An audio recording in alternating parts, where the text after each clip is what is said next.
Boa noite. Iniciamos a nossa web do dia 21 de novembro de 2022 para os eventos 730978, 734186 na UC de automação aplicada à refrigeração e à climatização. Então, pessoal, a gente estava conversando, né? Essa aula aqui ocorre depois do momento presencial, justamente por causa do feriado, mas o assunto a gente é soft e inversor, né? Que são os dois elementos que a gente mais utiliza.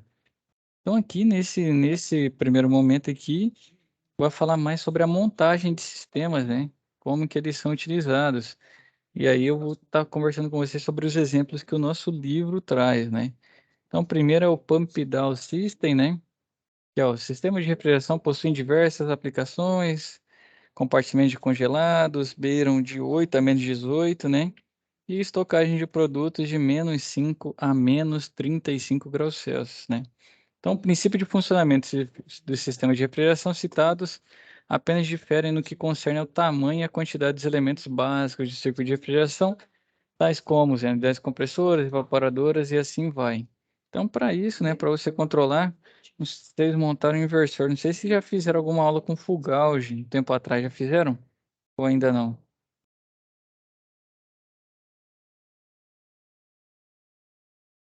O Gilei está mais participativo. Gilei, já montaram Fugauge lá?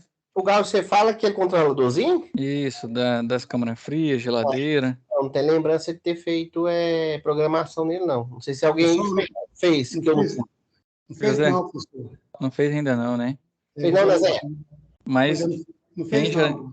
quem tem contato, né? Quem tem mais contato, já viu, né? Já configurou lá. Vixe, Maria, pra você fazer uma configuração, ele tem mais de 48.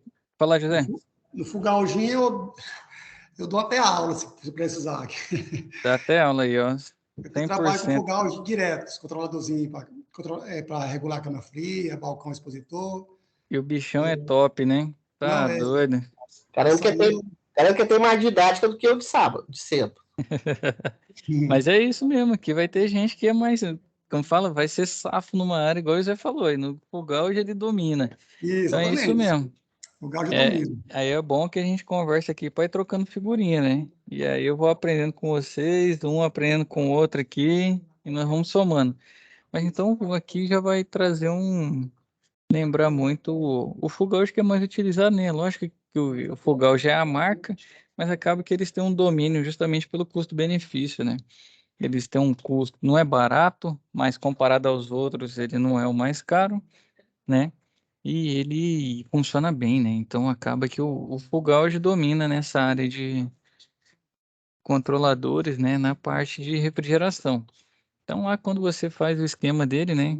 Ele vai lembrar um CLPzinho que vocês trabalharam, né? Eu creio que vocês tenham Não, trabalhado. Sim. deixa eu só perguntar um negócio, vocês que dominam essa área aí. Se eu tiver um da Coel, eu posso Eu trocar, também. eu posso trocar por um Fugalge ou não? Depende do que você quer utilizar, porque o Fugauge é a marca, né? Isso que eu ia falar para vocês. Então tem muito modelo da Fugauge. E aí depende o que você quer utilizar. Mas a Fugaz Eu tem solução tô, para quase tudo. eu tô usando muito o Ageon hoje. Eu já estou comprando o Ageon direto da fábrica, tem um custo melhor. Tá mais barato? Porque na praça não é Eu mais tô pagando barato não, direto, né? tô comprando direto da fábrica. Eu tô pagando em torno de, depende para quê, mas em torno de R$ 130. 130? Aham. Para controlar a câmara fria? Quer ver? Qual que é esse contato aí, moço? Joga que eu vou pedir para os caras do compra lá da empresa fazer essa ponte aí. Ageon. Deixa eu ver aqui que eu já te falo. Eu comprei com o cara lá esses dias. A Gion é bom também. Esse A é bom? Gion, Coel é bom. Eu comprei uns para colocar. Eu comprei 4 modelos. Aqui, ó. Tem uns de 109, outros 117 e aquele com 2 sondas, 128. É de graça, tá? Preço de contactora. O de uma sonda só, aquele de resfriado, 109. Eu não sei, o fogão já é mais caro, que eu me lembro, o último que comprou já tá beirando 300 pila. Isso. E o de tanque de leite, 117. 117, né? Então acaba que esse controlador, né, o Ricardo trouxe bem pra gente, a G1 é outro concorrente, é a marca, né? Então eles têm diversas finalidades e vai implementando, vai tendo mais controles, mais sensores. E ele tem justamente isso, vai ter as entradas e as saídas, né? Que ele vai comutando as posições e aí tem que fazer a montagem. E tanto a montagem correta quanto a configuração dele, né? Por exemplo, você entra lá no A, mon- item... Ah, pode falar. a montagem é muito semelhante. A instalação é bem parecida com a da Fugage. Agora, a programação que muda um pouco por causa de código, essas coisas, né? Aham. Mas é tranquilo. É, Bem tranquilo. e a montagem dele não tem muito mistério, não. É Não. só justamente você verificar o que que você vai ligar lá, né? Porque muitas vezes Eu, quer fazer um contato direto ali, ele não consegue, é uma corrente muito alta. Aí, por eu exemplo, o cara vai lá... instalo Ah, eu instalo o 900 TC900, o da Fugauge na geladeira Frost Free da Continental, uhum. e agora eu estou usando a Geon, que está bem mais barato. É, realmente. Tirei já a Fugauge, que deu defeito, e coloquei a Geon esses dias. A Funcionou João normal. é bom também, é bem famoso. Então acaba que, por exemplo, o Gelei, não sei se já teve contato. Aí você quer ligar o seu, como fala? Quer acionar o seu compressor num full gauge, né? Ele é similar a um CLP. Então você sabe que esses equipamentos de automação, eles não trabalham com corrente muito alta. Então eles vão muito mais trabalhar como sendo um sinal, por exemplo, uma contactora, né, atracar, do que ele direto partir um motor. Então é justamente esses cuidados, né, que a gente vai adquirindo aqui no curso técnico, que quando vai montar, né, por exemplo, você vai lá, pega o diagrama do fogão, vai estar lá, compressor na entrada X. Você não vai lá e liga direto o compressor, né? Então, é justamente só esses cuidados que a gente vai ter na montagem, né? E E aí, com isso, você traz o bom funcionamento do equipamento. Vamos ver aqui esse pump down, né? Como que é feito. Então, né, aplicação básica, garantir conservação, né? Meio de resfriamento, manter o produto próximo a zero congelamento abaixo, né? É lógico que a gente já sabe aí que a água começa a congelar a 4. Eu sempre falo para vocês, isso aí que quem for operar chiller, né? Se não tiver essa informação na cabeça aí, vai ter problema. Então, 4 a água já começa a congelar, né? Isso aqui está falando abaixo de zero, mas abaixo de 4 você já começa a ter congelamento. Então, uma câmara frigorífica, né, com pump down system consistem de um sistema de recolhimento automático do fluido refrigerante do circuito de refrigeração. O fluido pode ser mantido entre a válvula de serviço de descarga do compressor e a válvula de serviço de líquido do condensador ou de um reservatório de líquido que a gente viu lá, né, nas aulas anteriores, né, quando existir. Então, é sempre bom ter reservatório que você tem um sistema mais seguro, né? Ou ainda entre a válvula de serviço de descarga do compressor e uma solenoide, né? Antes da válvula de expansão. Então aí tá aí a função também da solenoide. Justamente ela é um abre e fecha, né? Seria um registro. Então você já consegue utilizá-la para reter, né? Fazer esse recolhimento automático. Então o recolhimento ocorre com duas finalidades, né? Uma é durante a operação normal do sistema e outra para serviço. Quando é operação normal, o intuito é permitir que a partida do compressor aconteça com pouca carga, justamente porque a parte mecânica vai desgastando, né? Então, quanto menor a carga, maior a vida útil. Também se deseja evitar que o fluido refrigerante possa se condensar na tubulação de sucção do compressor, provocando assim solavancos, né, quando ocorrer sua partida. E além disso, né, caso haja líquido na linha de sucção, poderia migrar para o cárter do compressor e se misturar com o óleo, né, formando a mistura espumosa que faz o óleo perder sua propriedade, né, muda a viscosidade do óleo. E por isso o recolhimento automático, né, que é o pump down. Então, ó, a forma mais efetiva de operar com pump down consiste em utilizar uma solenoide normalmente fechada na linha de líquido controlada por um termostato. Os elementos básicos de um sistema mecânico e elétrico para o sistema de pump-down vai ter na figura a seguir. O princípio de funcionamento da câmara fria com esse sistema possui a sequência. Está funcionando, então quando chega a determinada temperatura do evaporador, né, o termostato manda um sinal para retirar a alimentação da solenoide. Então aí ela vai lá e corta, né, ela fecha. O compressor continua funcionando, vai bombear o fluido, né, para o condensador ou para um reservatório.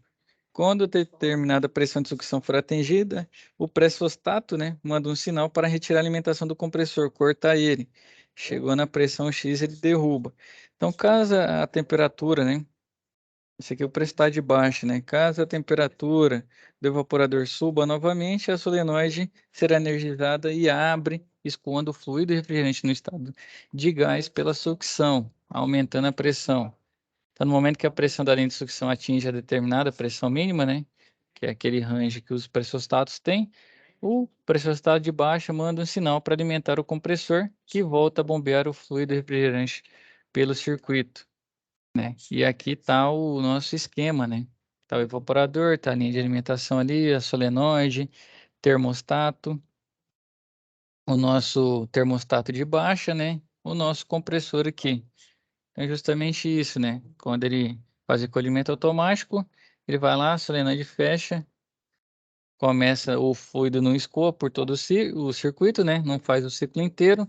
Então o pressostato de baixa vai pegar e vai cortar, né? Tá mais baixo do que a pressão mínima de trabalho. Então eu não quero que o meu compressor se desgaste, né? Então eu vou lá e corto.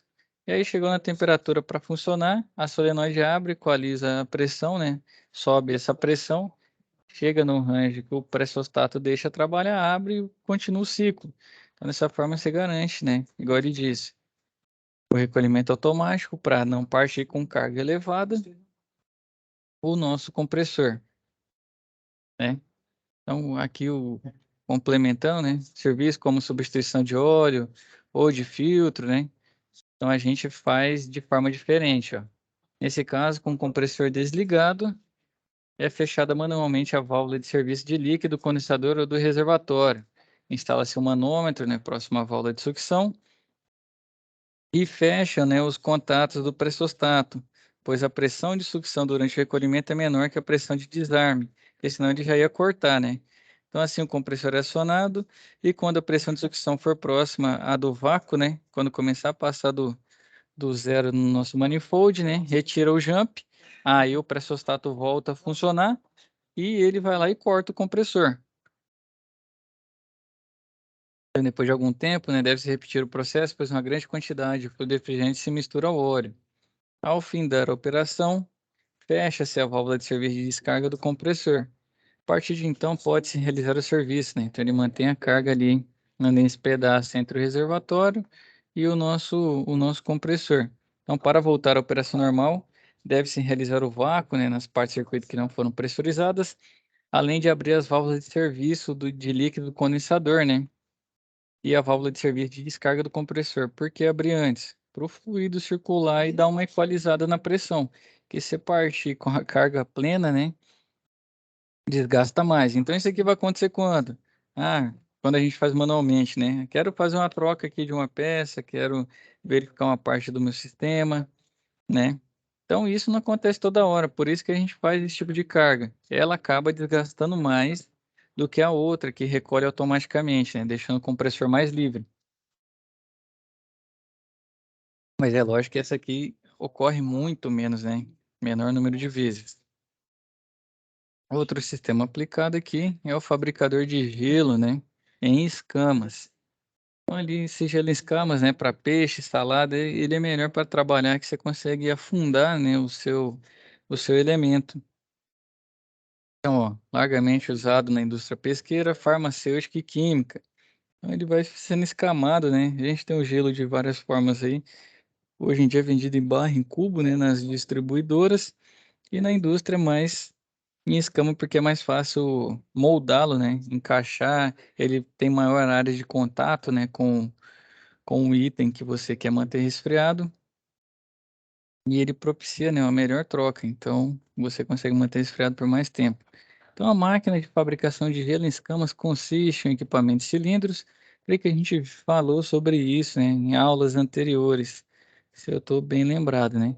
Então cilindros ou discos dispostos verticalmente ou horizontalmente. Então, né, os elementos são evaporador de equipamento e giram quando estão em funcionamento. A água, previamente resfriada, é aspergida sobre esses cilindros ou discos, né, que estão a baixa temperatura, formando uma fina película de gelo. Aí vem um raspador e vai removendo esse gelo, né? Vai passando ali, vai raspando, raspando, raspando, até que você tenha o gelo no formato que você deseja. E aqui é uma ilustração, né, dessa marca, ou dessa máquina de fabricar gelo. Então vem a água levemente resfriada justamente para não ter um choque térmico, né? Como a gente diz, não ter uma diferença de um ΔT muito alto. Até porque o material, né, sofre muito quando tem diferenças bruscas, né, de temperatura. Então, para manter as propriedades do metal, né, que geralmente é utilizado, ou outros elementos também, né, que sofrem com a temperatura, você já coloca a água ali levemente resfriada, ela vai girando, vai formando esse gelo aqui nessa de disco, e aí tem um raspador que vai fazendo cair esse gelo, né? Então, a variante da máquina de gelo em escamas é a máquina de gelo em cubos, que aí já precisa de uma forma, né? Conforme a figura a seguir. Então, ele tem um trocador de calor do tipo duplo concêntrico, em que a água escoa a partir do tubo central, né? E o fluido refrigerante do evaporador circula no exterior, nesse tubo exterior. Então, ele seria quase um casque tubo, né? Não tenho certeza aqui, mas tá similar. Fluido por fora, a água por dentro. Então, isso é bom, que melhora, né, a troca. Melhora muito a troca de calor. Tem alguns modelos, né, a parte que circula o fluido refrigerante possui o formato de uma serpentina que envolve externamente o tubo central. À medida que a água flui, né, por meio do tubo central, ela se congela nas paredes externas.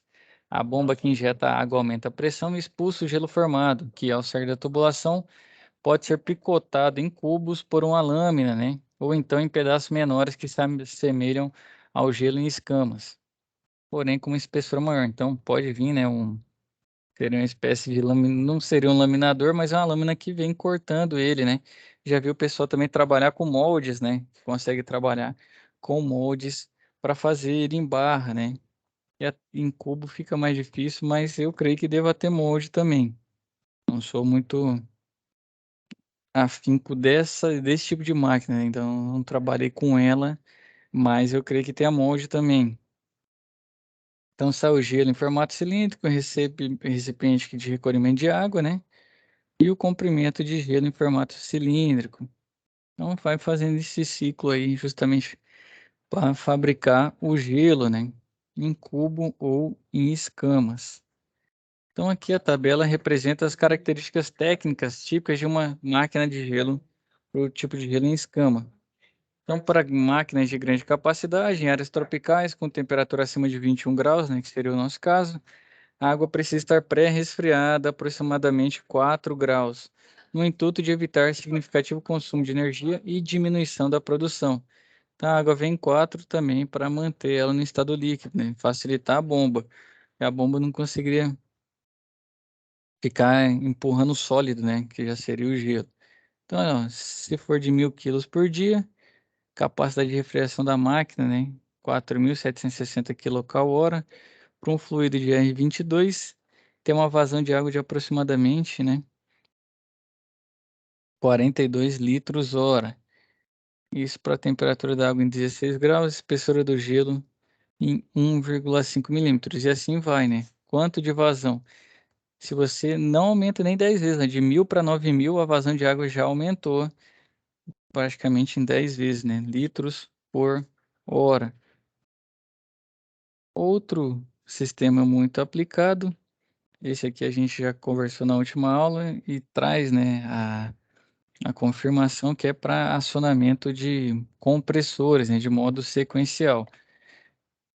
Então aqui traz o self-contained, né, que a gente já tem bastante contato, eu sei que lá no laboratório tem bastante, todo mundo creio que já teve contato com o self, né?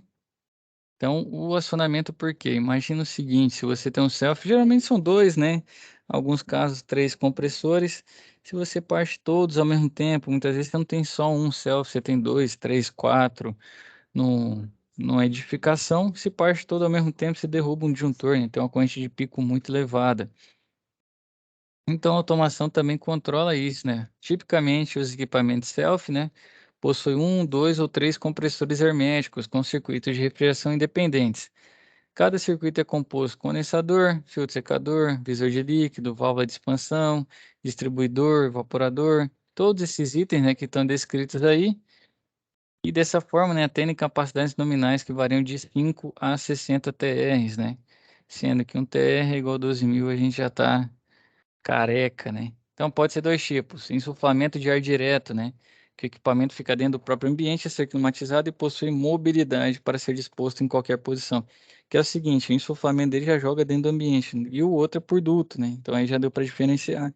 É muito mais difícil você ver insuflação de ar direto, porque você teria que ter um galpão muito grande, né? E um galpão que não precisasse de uma distribuição muito eficaz do seu do seu ar climatizado, né? Então o duto é justamente para isso, para melhorar a distribuição. Muitas vezes você tem um equipamento numa casa de máquinas e quer distribuir ele por toda a sua edificação, o duto vem para isso, né? Então o duto ajuda muito nisso. O único problema é quando você utiliza para conforto e tem muita gente, né? Num local que aí todo mundo quer abrir duto, quer fechar duto, quer colocar papelão. E aí, meu amigo, a confusão é muito grande. Ou quando o projetista também dá uma vacilada, né? Não presta atenção na vazão, no fornecimento de ar da máquina, e aí coloca um duto menor e começa a ter um fluxo turbulento de ar, né, dentro desse duto. Que aí são os dutos que assoviam. Não sei se vocês já tiveram contato aí em locais que duto ficava assoviando. Alguém já presenciou?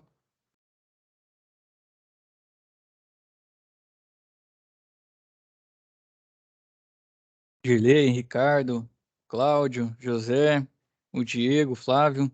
Não, não presenciei ainda não, Não, professor. não pegaram ainda não? Duto Não, assoviando? não. Ô, professor, Sim. aqui na nossa região, aqui no interior, quase não tem dotado. Tem É, alguns bancos, mas em a firma de fora, né? A gente quase não pega aqui. então, quando vocês pegarem duto assoviano, é justamente que a velocidade do ar dentro do duto está maior do que a especificada. E, salvo engano, é 2,5 metros por segundo. Quando ele chega muito próximo a isso, ele começa a assoviar. E aí, para você fazer balanceamento, você vai abrindo tudo, precisa do anemômetro, né? Aquele equipamento que mede a velocidade do ar. E caso abrindo tudo ainda continue assoviando, né? Quando a vazão está muito alta mesmo e as grelhas de insuflamento, né? As bocas de insuflamento não dão vazão suficiente, você tem que abrir mais. Então você teria que chamar o duteiro, né? E abrir mais pontos de insuflamento, justamente para dar vazão. Então se pegar em casa assim, eu já peguei já. Parecia que tinha um fantasma, né? Dentro do duto. E aí é justamente isso, velocidade do ar. Então, né, voltando aqui ao nosso intuito da automação nos selfies, né? Então é possível encontrar equipamentos com duas configurações de condensador.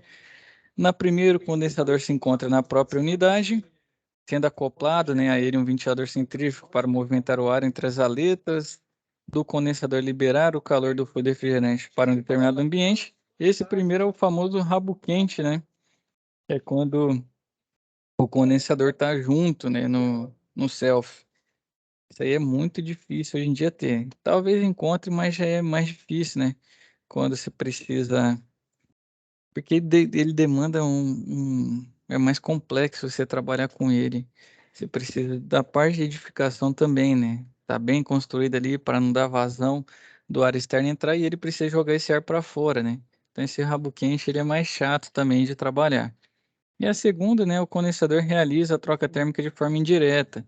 Nesse caso, o condensador é instalado externamente, né, ao ambiente a ser climatizado remotamente a sua unidade. É o que eles chamam também, né, de self com a condensadora remota. Então, na última configuração, o self contained pode também ser classificado dois tipos quanto à condensação, que é a condensação de ar remoto, né, quando a condensadora fica distante da unidade evaporadora. Então, são interligados à unidade de climatização por tubulações de cobre devidamente isoladas para a circulação do fluido refrigerante, aplicados para instalações com capacidade de até 14 TRs, né? E condensação à água remota. Aqui trouxe só os dois remotos, né? A água que eu acho mais legal que tem a torre.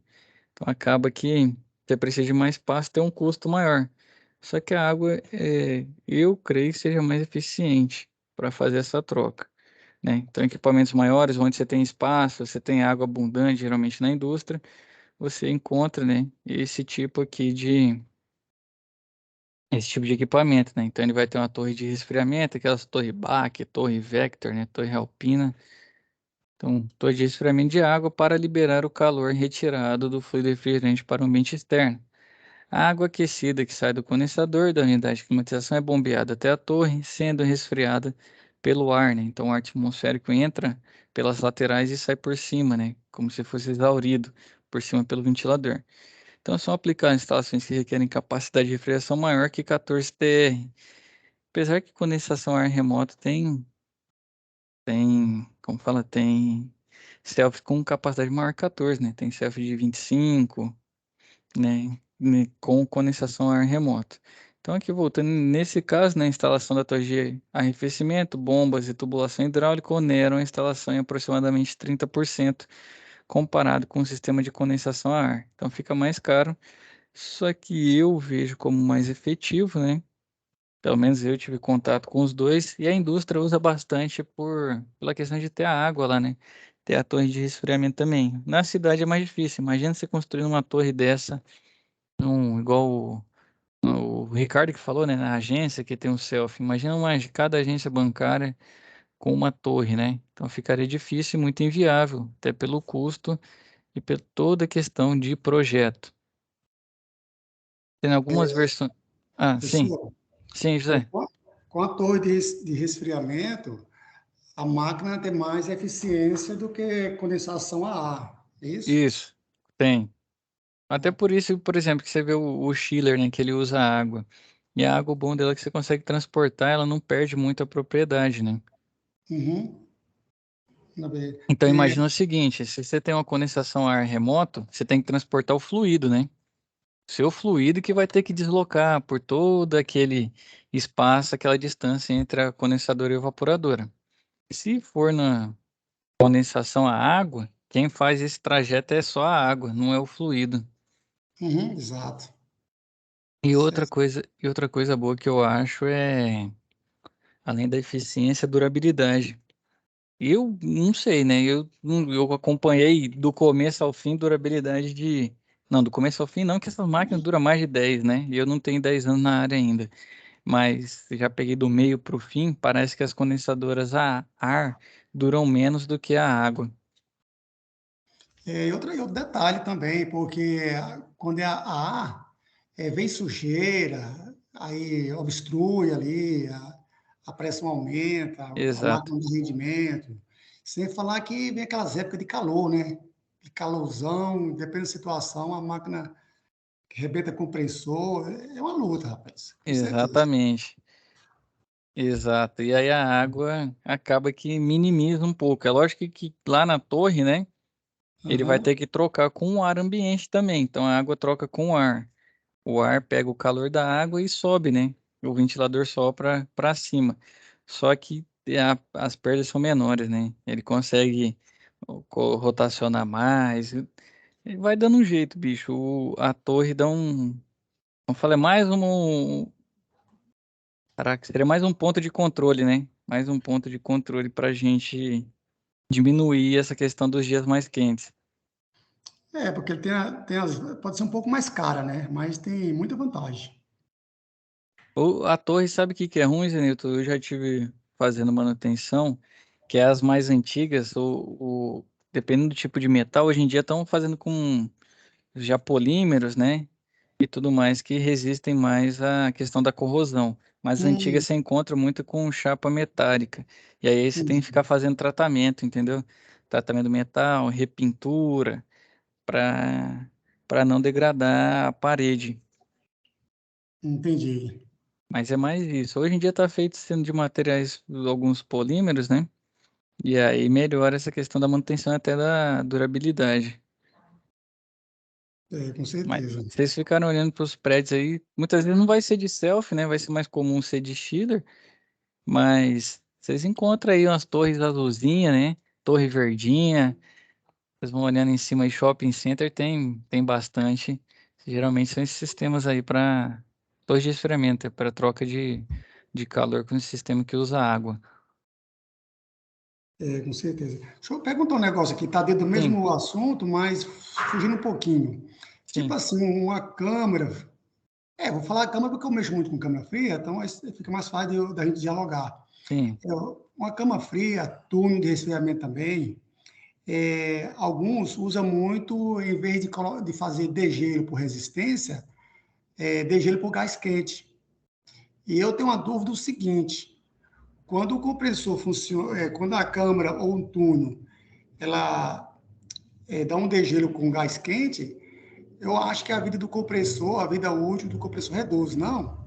Ou estou enganado? Agora você fez uma boa pergunta. Eu tô pensando aqui, né? Porque no caso ele faz um desvio, né? Em vez de fazer E- todo o ciclo e passar na expansão, que vai diminuir a pressão, consequentemente a temperatura, ele já desvia e passa direto lá na evaporadora, né? Exatamente. Deixa eu ver se conseguiria. Porque ele Porque ele nunca vai. para, né? Ele nunca para o compressor. Não, não para, o compressor continua. Diretão. E quando é com Com resistência, o resistência ele compressor para. para. Isso, porque aí entra a resistência que é verdade, né? Diminui É, sim, porque o compressor, no fim das contas, ele é dimensionado para rodar X horas, né? Vai diminuir sim, sim, José. Nunca tinha parado para pensar nisso aí, mas reduz sim, porque ele vai rodar mais, né? Vai ficar rodando mais tempo, mais tempo. Com isso, se ele era para durar 10.000 horas, o seu de resistência, aquela hora que ficou parado, não conta, né? E o de gás quente, ele tá rodando. exato. Eu tenho essa dúvida comigo. Exatamente, ele vai durar mesmo, né? Se for usar os dois lado a lado da mesmo jeito, da mesma forma, Sim, com o mesmo tipo, né, de material dentro, tudo igualzinho, ele vai durar menos. Porque os caras não fazem compressor, eu vou usar esse compressor aqui para tal sistema ou esse para tal sistema, ele só faz o compressor. Você, você que monta o seu sistema de degelo, né? Você então, escolhe o melhor. Então vai durar menos sim. Tem, tem fundamento seu pensamento, é isso aí. Respondido? tranquilo, respondido. Show. Né? Então, continuando aqui, né? Algumas versões possuem sistema de partida dividido, com um sistema duplo de acionamento que utiliza um timer para acionamento sequencial, né? De acordo com as especificações do fabricante do compressor que equipam as unidades, né? Então, muitas vezes ele não chama os dois ao mesmo tempo por questão de temperatura. Ou se for o caso, né? Muitas vezes tem que partir porque a carga está muito grande, ele tem esse sisteminha de timer, né? Que ele faz o sequenciamento. Geralmente é o relé temporizador que vai fazer isso, né? Que ele parte um e depois parte o outro. Então, quando você configura para uma máquina, você já toma esses cuidados para não partir junto. E quando você tem mais de uma máquina, né, no sua edificação, na sua indústria, onde for, você tem que tomar cuidado entre as máquinas também, porque muitas vezes elas podem partir, né, ao mesmo tempo, e mesmo que você, por exemplo, tem 5 máquinas e regulou cada uma com um intervalo ali de 16 segundos entre um e outro compressor. Só que o problema é que todas ligam às 8. Então, um compressor das 5, né? De cada 5 máquinas, cada um compressor vai partir no mesmo horário. Então, você tem 5 partindo ao mesmo tempo. Você cuidou dentro da própria máquina, mas não cuidou no sistema inteiro. Então, tem isso também. Muitas vezes você configura ali, coloca um timer para um partir 10 minutos depois que o outro, 5 minutos, assim vai, justamente para ter esse cuidado aí. Então, né, a partir dos motores dos compressores do sistema, conforme a figura, né, que eu vou mostrar para vocês, as linhas de alimentação estão ligadas aos relés R e S, né? O relé S energizado. Deixa eu mostrar a figura para vocês aqui, ó.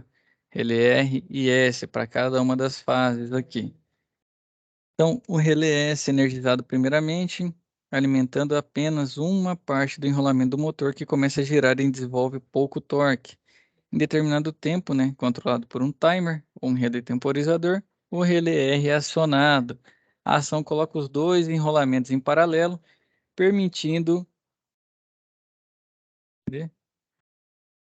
Diminuindo, né, assim, a resistência equivalente e, consequentemente, aumentando o fluxo de corrente elétrica e o torque do motor. O propósito é limitar a corrente de pico quando houver a parada dos compressores, a partir dos compressores, que podem ser até 3, dependendo do sistema, né?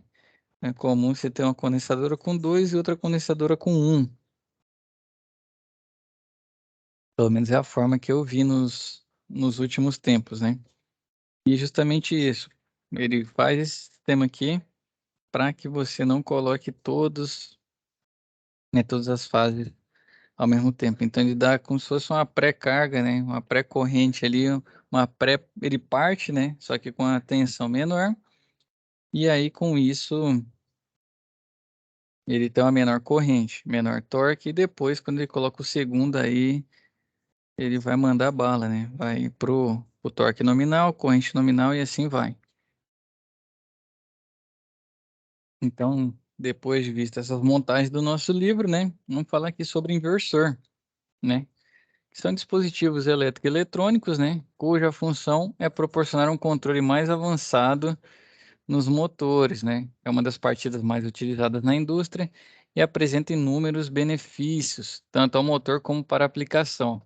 Eles convertem um sinal senoidal, né, que é a nossa onda, como fala, o formato de onda, né, que chega à nossa atenção, de amplitude fixa em um sinal modulado por largura de pulso, né? Possibilitando assim a variação da velocidade no motor.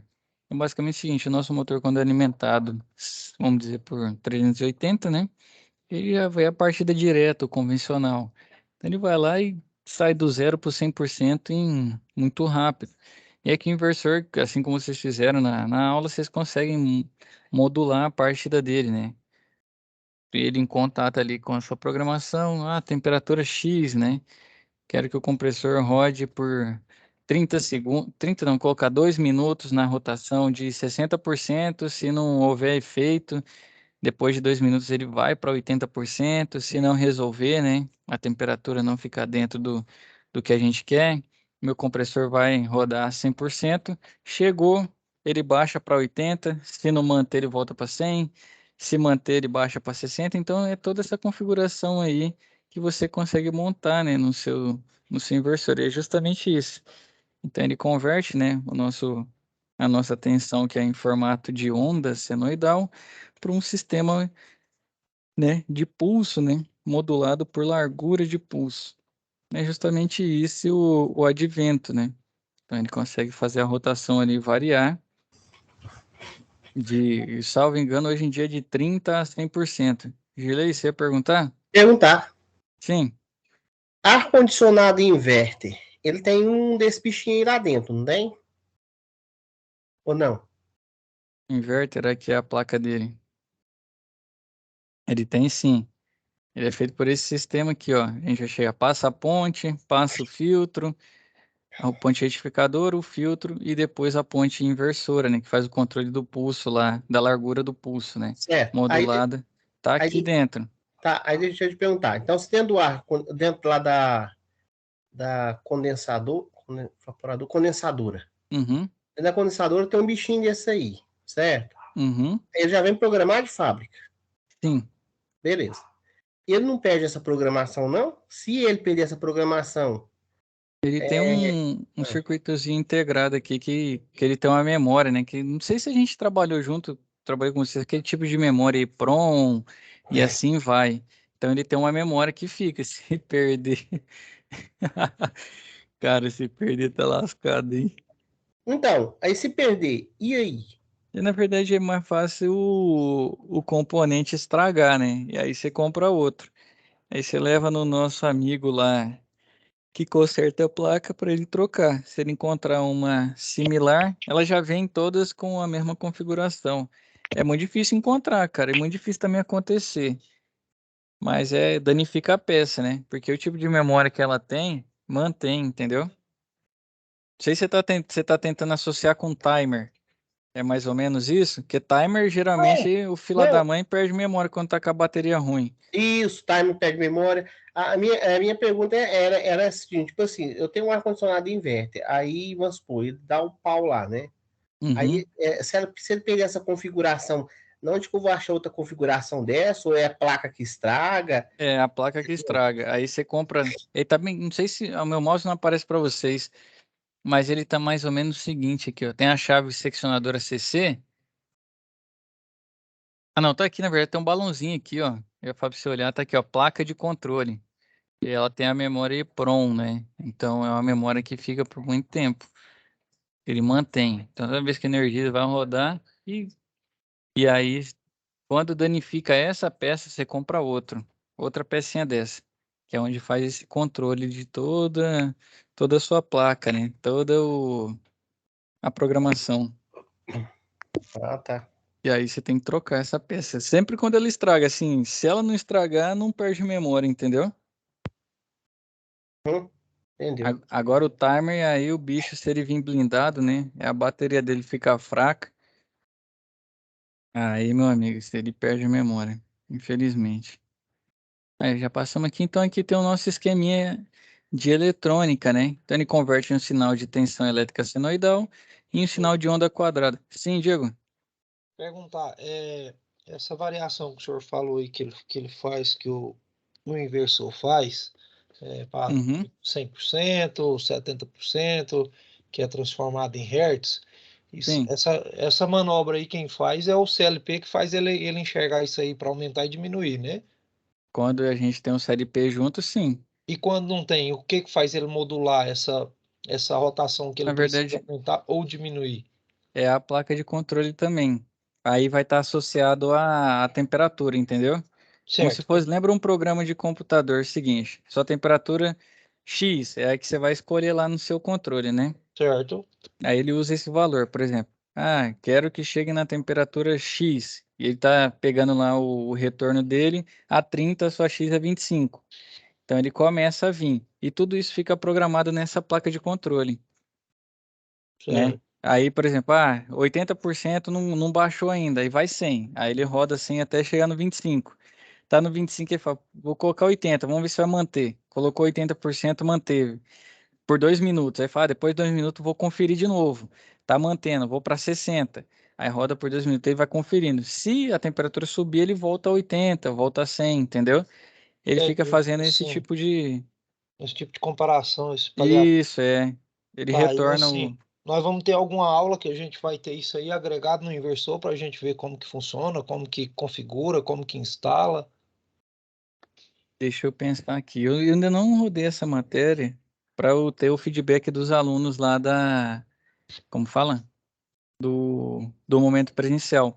Porque assim, se não tivesse trocado o professor nosso, essa aula que a gente teve sábado passado agora, o professor disse que faria essa manobra aí de colocar o CLP para conversar com o inversor e modular e tudo, entendeu? Aí Isso. como Que não seria o teve o ladder, né? professor, aí nós, tipo assim, nós ficamos a Deus dará nessa matéria, porque vai acabar a matéria e a gente não vai ter visto isso aí, e o dia que precisar para configurar alguma coisa vai, como se diz, vai ficar no escuro. É que como que funciona, Diego? Boa sua pergunta. Quando você coloca o CLP para conversar com o inversor, vocês configuraram ele lá direto na tela, né? Que são os modos que ele já tem lá, né? Que Na de tela certa sim, a forma, gente configurou ele na tela, só que assim, fez um circuito lá na tela e aí a gente faz a simulação, que ele tem a opção, ele vai, parte e desliga e tudo, mas isso. como semáforo, né, que a gente fez. Uhum. Aí quando você utiliza o CLP, o que que o CLP te dá? A liberdade de você desenhar como você quer a sua configuração. Então você tem um ladder lá, né? Eu lembro que vocês estavam vendo o ladder no momento presencial e é justamente isso. Você vai desenhar o seu projetinho lá em ladder, né? A sua programação.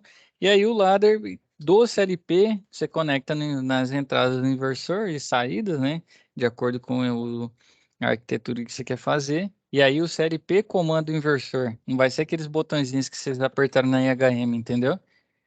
E aí você vai desenhando, se tal entrada, sensor X, tiver dando valor tal, o meu processo, aí vai para o outro, né? Eu mando um sinal para o compressor X, pulso de tanto, aí faz a conversão para você ter seria um percentual de rotação, né? Igual você falou em Hertz, que vai ser a frequência que ele vai comutar. Aí tá, fica em loop, né? Aí vem para baixo. Aí você vai lá e desenha a entrada. Se a temperatura continuar em X, meu processo agora vai na saída do compressor e eu boto um pulso tal, tantos hertz, né? Para aumentar a rotação. E aí no CLP você desenha o CLP ele vai rodar o seu desenho em ladder. E o inversor vai só respeitar o que o CLP mandar. Como se o CLP fosse o pensante, né? Um computador e o inversor ele só seria, nesse caso, com o CLP, ele só executa. E assim, isso aí que o senhor falou tem bastante coerência. Só que, assim, uma aula que a gente teve contato com o CLP, quando a gente for precisar fazer o projeto final, ó, vai precisar fazer o projeto para entregar, para propor um cliente ou alguma coisa parecida. Tipo assim, se a gente não recorrer a um YouTube da vida, alguém que já sabe, isso aí, infelizmente, a turma sabe que a gente não vai ter a capacidade de configurar um CLP e colocar ele para rodar no inversor, porque a gente não teve isso aí. A gente não vai saber quais são as entradas ou saídas digitais analógicas que a gente vai ter que utilizar, que tipo de programa LEDER lá que a gente vai ter que desenhar ou fazer o projeto, entendeu? Será que a gente não? Aí teria que partir de vocês até para não criar uma rusga, né? Mas será que você não consegue conversar com o Marcos e ver se volta o Fábio? Só se for, porque assim, o professor da última aula que a gente teve, ele ensinou a gente configurar algumas coisas do inversor, que isso aí, para quem é de elétrica, já está calejado de fazer isso aí, entendeu? Uhum. E aí, assim, quem não é, igual ele falou que o outro professor que disse que a gente ia manusear um CLP já no inversor, depois na soft start, para a gente ter contato com isso, que a gente nunca teve, e olha, Aham. pegar uma máquina aí para conseguir mexer, a gente não teve. E se vocês puderem, né, conversar com o Marcos lá, pedir para ele, né, ver se tem a possibilidade do Fábio voltar e ser escalado para a próxima web. Eu acho que vai ser de grande valia para vocês. Com Não, certeza, isso, porque assim, a princípio era para ter sido ele, né? Aí a Uhum. gente até perguntou, professor, é o senhor que vai continuar ministrando as aulas aí, as 3 aulas desse modo para a gente? Não, vai ser eu sim, com certeza. Porque se ele já tivesse falado que não sabia, aí a gente tinha que ter batido em cima do Marcos lá para falar, ô, e aí, Ah, ajuda nós, velho. entendi. E ele falou que seria ele que daria a última aula. Então, talvez ele tenha tido algum problema e tenha que ir um substituto. Será que não foi isso? Ah, não, foi não. o professor lá falou que não, porque ele não, é porque assim, o professor tem vezes que ele dá aula a semana inteira e hoje pegou folga e é eu que vou dar aula para vocês, entendeu? E então a Pessoal, gente não sabe quem vai dar a próxima aula para gente. ele falou que foi contratado para dar essa matéria aí de comandos elétricos, entendeu? Mas nós vamos reunir no grupo aqui depois e mandar mensagem lá pro Freio de Secretaria lá. Como é que é É. o nome dele lá? Que comandos, quem tá rodando comandos é outra turma, né? Não é vocês. Como assim? Quem tá rodando comandos, essa UC de comandos elétricos, que ele falou que ele foi contratado, provavelmente é para outra turma, é a turma que tá mais nova que vocês. Eles estão em comandos elétricos mesmo. Aí eu não sei por que que ele caiu para vocês, né? Talvez o Fábio tenha tido algum problema. É um ponto aí a perguntar pro Marcos. Porque essa matéria nossa aí, ela não é comandos elétricos, né? É Ela já é automação. uma coisa mais aplicada, comandos elétricos que a gente teve mais no começo do curso. Agora, Exato. como a gente já está, tipo assim, já praticamente finalizando o curso, um aprendizado desse aí de um CLP para rodar um inversor, uma software, isso aí é crucial. Exato. Essas máquinas grandes aí, todas têm partida com esse sistema. E aí, depois que a gente entende o inversor de frequência, depende a engenharia da cabeça de cada um aí, consegue até colocar esses ar-condicionado inverter aí para rodar com o inversor. Porque o Consegue. ar inverter é um inversor que Isso. comanda tudo. Consegue sim. O único problema é o custo, né? Que o inversor é caro. Mas consegue sim. Mas então, se vocês puderem conversar com o Marcos, né? Eu Não, creio não que ele vai, vai ouvir vocês e provável que consiga trazer o Fábio de volta. não vai conversar com o Marcos e primeiro nós tomar o Augusto nele, que é o representante, aí depois nós vai em cima. É, fechado. Então, continuando, né? Não, Isso se aqui é. for pra acabar comigo mesmo. Ah, tá vendo? Não entendi o que ele falou. Se for para causar, é com ele mesmo. Ah,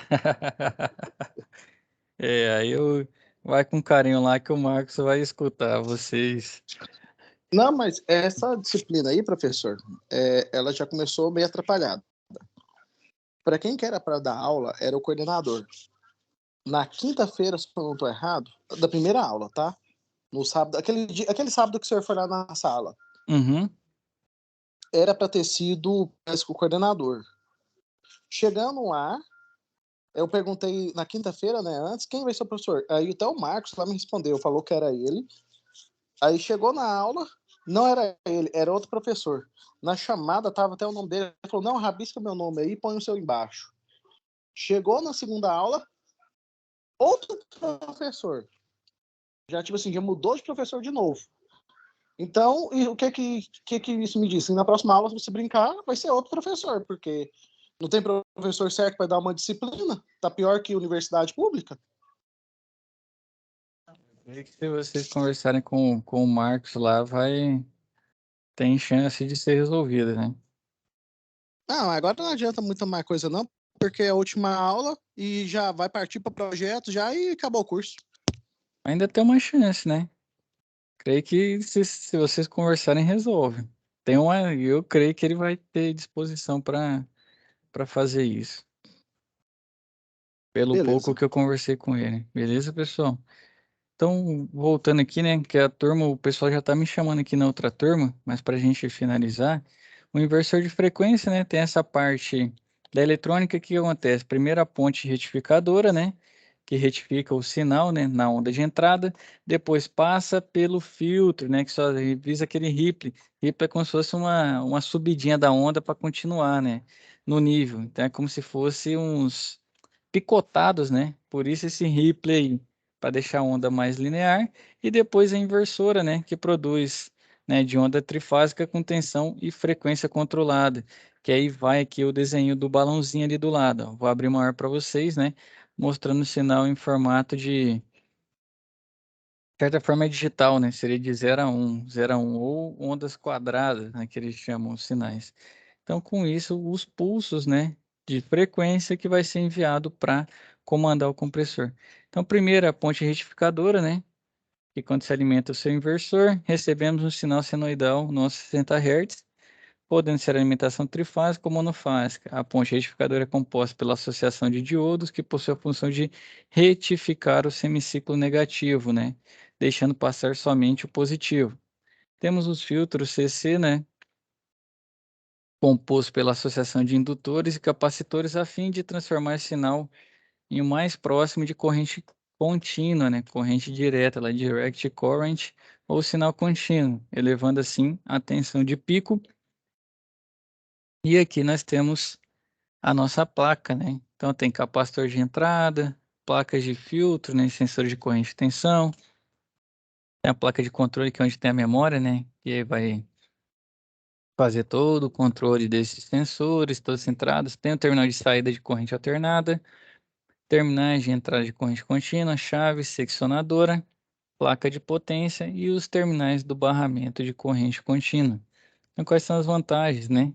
Redução do pico de corrente na partida do motor, assim como a gente viu no software, né? Então, economia financeira, já que você não precisa, né, de equipamentos tão robustos e nem pico de energia, né? Então, com isso você tem um consumo menor. Prolonga a vida útil, né? Porque o motor parte com um torque muito elevado, aqui ele vai partindo de forma gradativa, bem similar também ao soft, né? E economia de energia em motores elétricos, né? Então, olha lá, ó. Ele traz aqui uma economia, salvo engano, quando vendem, né, aí na praça, uma economia de 30%, né? Que é o que o pessoal promete aí. É lógico que quanto mais tempo o seu equipamento rodar, mais você economiza. Você tem um equipamento, tem gente que liga ali só para dormir, né? 2, 3 horinhas. Então ali a economia não vai ser tão significativa, vai demorar mais tempo, né? Mas lógico que hoje em dia o mercado só vende inverter, né? Tá muito difícil encontrar convencional, mas se fosse comparar, ia demorar mais tempo para você ter um retorno do seu investimento a mais. E se você utiliza o dia inteiro, né, comercial, aí sim, rapidamente vem. E a única questão, né, das máquinas inverter é o preço. Não sei se vocês conseguem ver aí. Tirei um print rápido, mas gira em torno aí de próximo aos R$ 1.000, né? Eu fiz uma pesquisa, nem reparei os modelos, só a placa, né? Inverter, então, gira, que é a mais barata nesse print está R$ 600, né? Então, você imagina um equipamento que custa aí R$ 1.500, R$ 1.600, ter um componente sobressalente de 600. Então, isso inviabiliza muito, né? Muitas vezes a troca da peça e o que pode atrapalhar um pouco, né? Hoje em dia, lógico que muita gente não sabe disso, mas quando compra e acaba danificando por não ter feito a correta instalação. Certo, senhores? Com alguma dúvida, fica à vontade.